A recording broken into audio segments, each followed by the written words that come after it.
Hey, this is Josiah with Classic Mindset, and today we're smoking the Davidoff Winston Churchill, the late hour.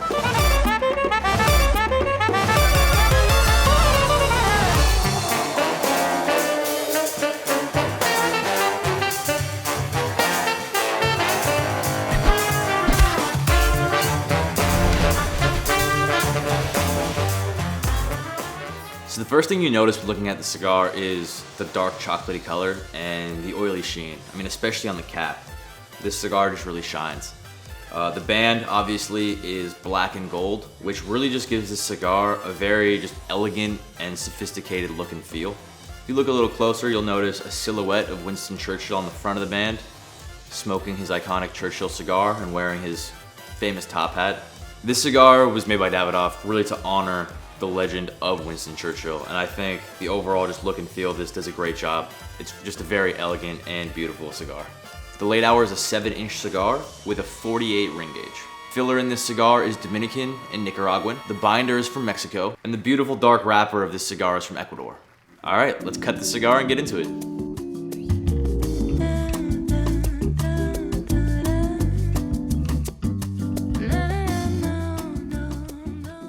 Getting a lot of sweetness on the cold draw.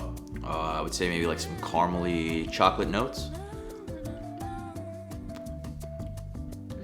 Leather for sure.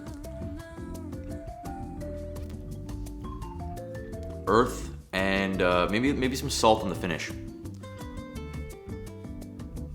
You can really tell from the cold draw that this is going to be a pretty complex and wide flavor profiled cigar. All right, let's light it up.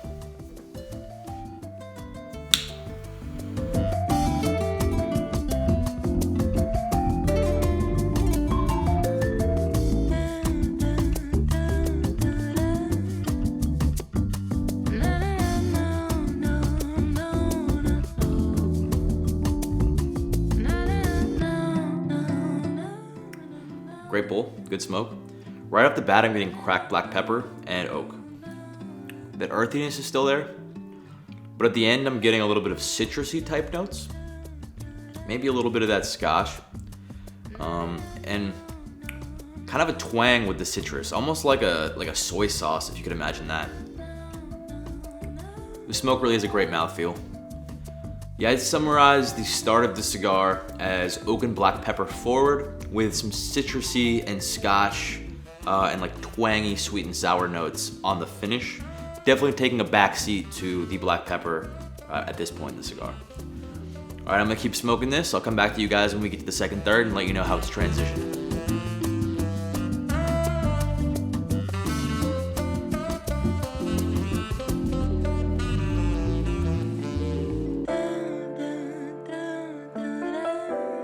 The first thing I have to mention getting into the second third is just the incredible aroma that's developed. The smells coming off of this cigar are kind of unbeatable.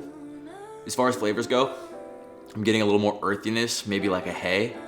The saltiness is definitely increased as well, but it's balancing very nicely with the orange peel and like citrus flavor that was in the first third. That scotch flavor is definitely still prevalent as well. But one thing I'm noticing new is a little bit of like a charred wood or charred oak flavor. And everything is meshing very nicely. It's just tons of different flavor in this cigar. It's very, very complex. But again, just the aroma off the cigar is unbeatable. The construction's been great. The pull has been great. The burn line has been pretty much razor sharp for most of this. The ash has been holding well, and so far I really can't complain. It's been a great cigar. I'm gonna keep smoking the late hour, and when I get to the final third, I'll come back and give you guys my final thoughts.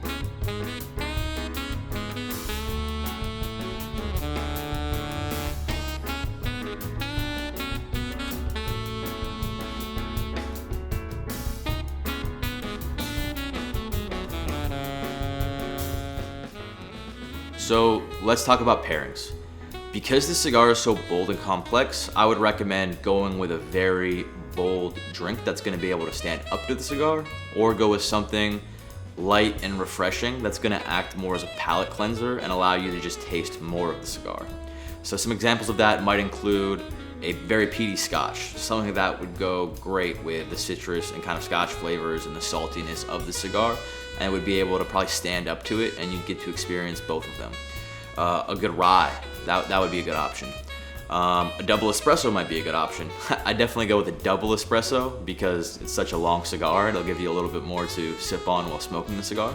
On the lighter and more refreshing side, a whiskey highball would be awesome. And I mean, that was Winston Churchill's go-to drink, so there's not really much more of a fitting combination than a whiskey highball.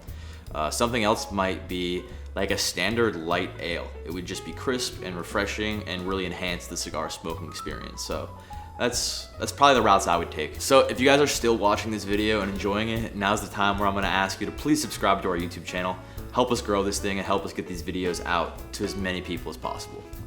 All right, so for flavors in the final third, I mean, the cigar has definitely intensified more in the final third, as expected.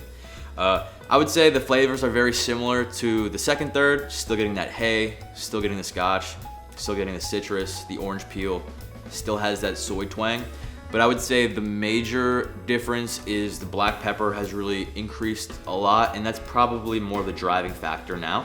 I'm also getting a little bit of cocoa on the end, which is interesting and just kind of rounds out the whole entire cigar.